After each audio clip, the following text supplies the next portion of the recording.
Okay folks, let's get ready to rumble. This is Ken's home video edition of the V8 Supercars. And guest commentators, Matty White and Neil Crompton.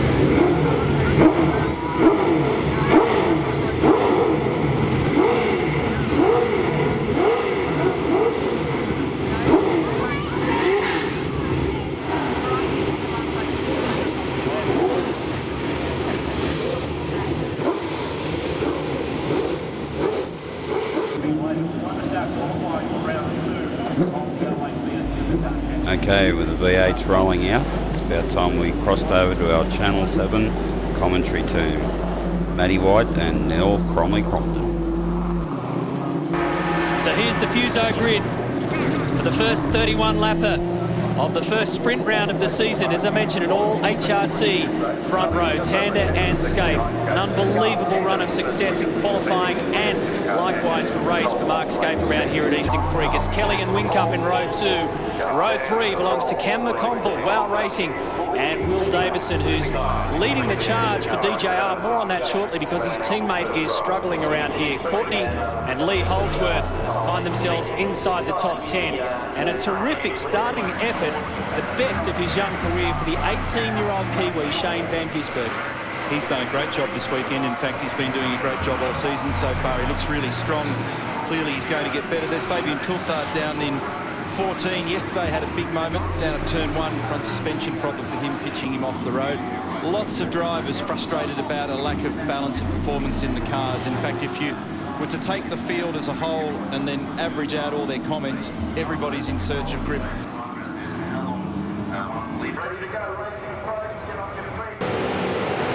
The fight resumes again here at Eastern Creek for round 2. Tander versus Scaife. Tander will go comfortably through, but Scaife drops back. He drops back from 2nd down to 5th into turn 1. Great start by Will Davison. He'll take it up to turn 2 in 2nd. So Tander cleanly. Davison, Whincup. Also in there, Rick Kelly. Whoa, right off the side goes Stephen Johnson. Scaife dropped about 4 or 5 spots off the line down towards turn 2. Stevens managed to gather it all up and away he goes. How's the margin for Garth Tander into turn 4? Look at Murphy. The sprint gas car number 51 continues to pester Van Gisbergen. Ingle and the 2 Jack Daniels cars in front of him, but Garth Tander. Wow, that's a huge gap for Tander. Great start, Will Davison. I bumped into him on the way back to the commentary box as he was heading to the car. Said, look, the car's fantastic. I'm not sure what else to say. We'll have to see how it trends as a race car. But he felt very confident. 39.6, 1 minute 39.6 standing lap for Garth Tander. 1.7 seconds is the margin back to Will Davison. That's a handsome standing lap for GT. So Davison went from 6th to 2nd. Rick Kelly started 3rd, he's 4th. Scaife dropped from 2nd to 6th. And I reckon, Cromley, that with Mark Scaife digging himself into a bit of a hole, that opened up the way for Tander to pull ahead while the other guys battled for that little position off the start line. Effectively, Garth had no pressure going into turn 1, but pressure comes here from Whincup on Davison. He's up there. It gives him good position for turn 6. They argue the point. You're right in William Jamie gives him a glance. You don't want to be on the outside here at 8 for too long if you can avoid it because of the dirty road, but it gives him inside line for 9, Will Davison. He hangs on. Nice work, boys. Great race driving for both of these fellas. That was good. 2 young blokes having a good, fair scrap. Not too bad for a couple of housemates, boys. Exactly. Would have made for an interesting chat over the breakfast table on Monday morning if it all went sideways. 8 cars. 8 cars have come into pit lane, Neil. Slippery concrete. Half the grip of the asphalt. Nice work, Team Vodafone. Solid work from all of those guys. Look at Rick Kelly, hustling. Yeah, Has Jamie Whincup got a problem or he just, no, Rick was just on him. just couldn't get away. Either couldn't get it out of gear, or he had a heap of cold tyre wheel spin, but he literally got bulldozed out of the pit lane then by Rick.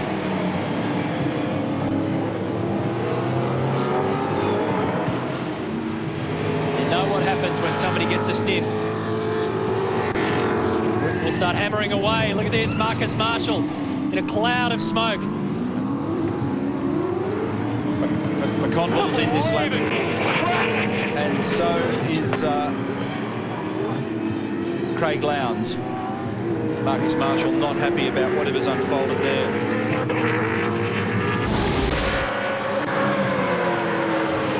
Sprint gas entry comes in of Greg Murphy. Ahead of him is Craig Lowndes. Tander stayed out. A little moment with Whincup rather leaving the pit exit. They think he bumped the pit lane limiter, boys. Yeah, it looked weird, didn't it?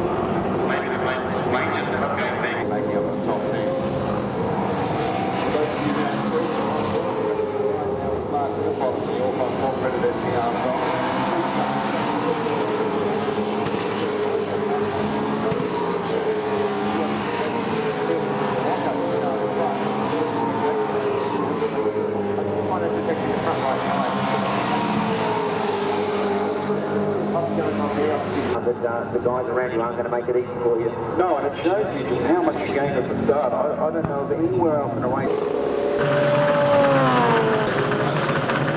It's James Courtney.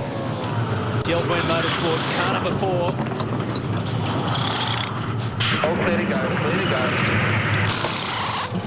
Team Vodafone's Triple 8 car. Okay, away you go. Merge. What's the traffic? You're all right. Where you go, plenty of room. Inches, but very, very, very fast. Kevin May's definition of plenty of room is a bit different to mine. What about the repeat performance? So Jamie got the hurry along from Rick Kelly, and now Lowndes is getting the big major push and shove from Cam McConville at turn 2. Yeah, Cam got out of the throttle then though. He could have gone up the inside after they made a little contact, but it's been made very clear to the drivers, if you profit from pushing from behind, you will be penalised. Winterbottom's done the fastest first sector split. He's up in second at the moment. It's on into turn 4 here. Murphy on the outside of Dumbrell. It rapidly becomes the inside at 5. Now Tander is coming in this lap.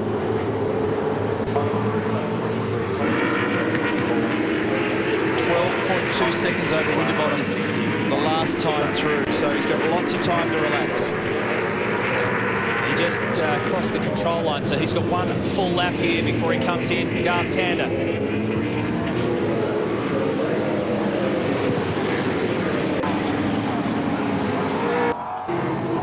And now it appears as though Lowndes has tagged a little bit closer to Scaife. Lee Holdsworth in 8th position. So as the race comes down to its final few laps, Tander holds a steady 6.6 second lead over Will Davison, then Whincup and Kelly, then Courtney, then these guys, Scaife and Lowndes. This looks like a really good battle between these two guys. Definitely worth a look. We've seen some fantastic motor racing between the two of them over the years. In recovery mode a little bit for Lowndes this weekend after the difficult weekend in Adelaide. As Daniel reported at the top of the show, changing chassis to an older car. The other car at the moment back on the jig and getting straightened out. No doubt they'll get it back in use again. It'll have some little incremental gains in its construction that I'm sure they want to get back to being able to use.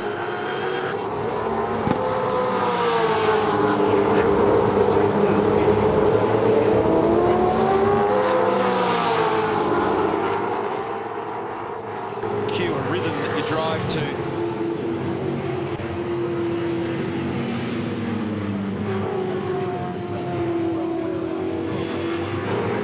Not a bad recovery though for Winterbottom. Gets him just on the right right-hand side of the field, 10th, starting race 2 tomorrow. Especially too when you consider that little glitch in pit lane. Yeah, so their strategy to run as they did, had they not had that little foul up, probably would have shifted him forward another 3 or 4 spots.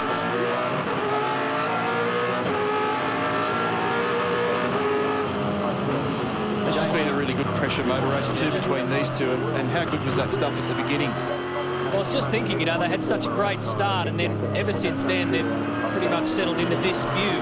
Final lap, Jamie. Final lap. Doing a good job, mate. Been that kind of race. Tander's already gone past us. Second and third come past now for the final lap of race 1.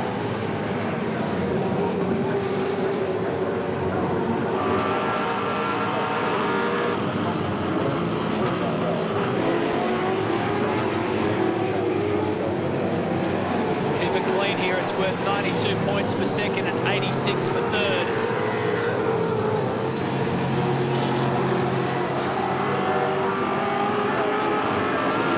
Jamie Whincup, in terms of the championship, it's another good haul for Will Davison and Garth Tander. It's starting to claw it back.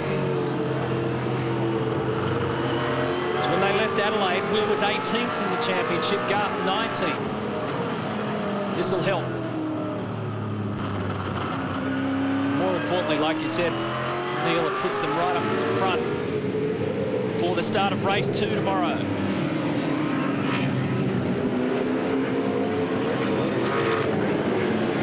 Stephen Richards 27th as a result of his woes this afternoon. Here's Garth Tander, 2 corners to run now. let's call it 7 seconds near enough. He's just absolutely romped away with this one for his first win for 2008. Garth Tander gets his first race win of the season and first at Eastern Creek. First time I've won anything here. Thanks very much. As Will Davison comes across in second, Jamie Whincup is third. Positions remain the same, so no last-minute jousting. Rick Kelly fourth, James Courtney fifth, Scaife and Lowndes 6th and 7th, then Holdsworth, Murphy and Mark Winterbottom. Well folks, that's just about it for today. I hope you've enjoyed Ken's home video. We had an excellent day at Eastern Creek